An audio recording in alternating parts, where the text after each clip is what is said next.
কটার সময় খাও? এনা কটা বাজে? 1টা বাজে। এই যে লাইট জ্বালা। কি শুধু ঝগড়া করতে ইচ্ছা করে? হ্যাঁ, দুজনে এক জায়গায় থাকলে হ্যাঁ ব্যথা হয় না না, শুধু ঝগড়াই করতে ইচ্ছে করে। আমি এখন ঠাম্মার সাথে ঝগড়া করছি গাইস। এই নাতিবার সাথে একটুও পারে না, শুধু দুজনে ঝগড়া করে। গাইস দেখো তোমরাই বলো, দুপুর 1টা বাজে, হ্যাঁ খেতে এসেছে, বলে কি খেতে দাও আমার খিদে পেয়েছে। আমি বলি কি ওই কটা ভাত খাওয়া না, বলে কি খাতে পারবো না, বলছে খিদে পেলে ওই কটা ভাত খাতে পারি না। বলে আমি তো বলিনি আমার খিদে পেয়েছে।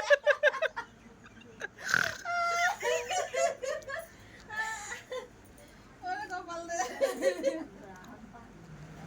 যে কটা পারো ও কটাই যে খাও। কটা পারবেন সেই কটাই খান, যে কটা পারবেন খান।